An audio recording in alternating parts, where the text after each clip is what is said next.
Peggy 18. I'm in a dungeon.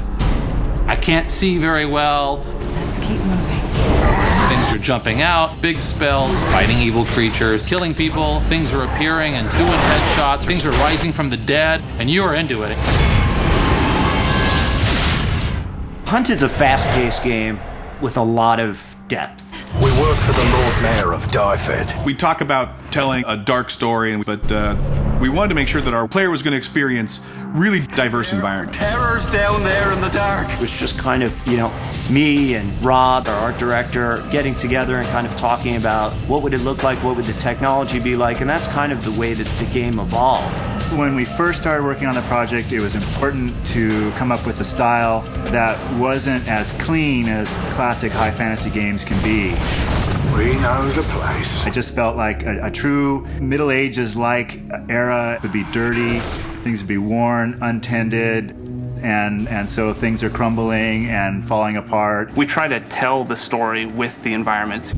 The wear and tear, the grime we put on it, we try to give that sense of history. You come into an area with ancient ruins of some civilization that used to live in an area, but it's about giving the world this richness and this life that is larger than the span of the game story we're telling. There are different engines that people use for different things in the gaming business. In this particular case, we use the Unreal Engine.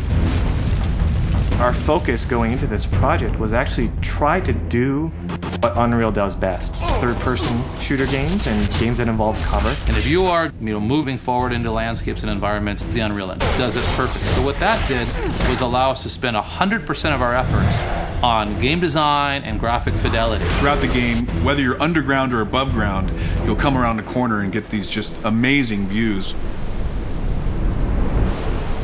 We want to have a heavy element of verticality in our levels. As a ranged character, sometimes being up in a post is the better area because you can get a view. As more of a melee character, you can sit there and protect that area. Use a little help here. Well, this is one of the final areas. When we first started, we talked about doing a tower and doing something big, but it's been done so many times, and we thought, let's do a giant pit instead. There might be a little bit of a spider problem down here. These big pieces of basalt rock, they actually were modeled out in 3D first, so it really has a very sculpted feel. I want them to feel like they're stepping on hard ground and they're climbing up solid stairs and interacting with every facet of the geometry that's on the ground. We need to be at the Fountain of Alicia by morning. It's not so typical in a console game to be able to create your own world. But I can't thank you enough. What happens if I could build my own dungeons? And that was the founding principles of Crucible. What we allow the players to do is, jump in there, grab these unique levels that we created, put them in a map, populate them with the enemies you want and the way that you want, and create an experience for somebody else. There's a whole list of parameters that they can put on, whether it's timed or how many waves of enemies. And we just give the user the ability to be the game maker. At first, when the idea was pitched to me, I actually thought we were crazy. Those beasts are everywhere. So this team goes in there, and they're actually making the levels awesome. What we ended up designing was actually a very cool system.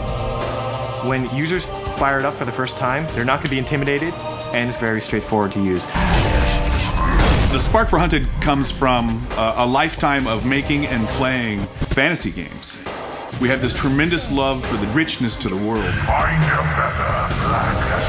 Every rock, every bit of dirt, every tile of broken pottery, every wall, every bird. It's immersing yourself in this world and this experience, the emotional attachment to the world. It's a roller coaster.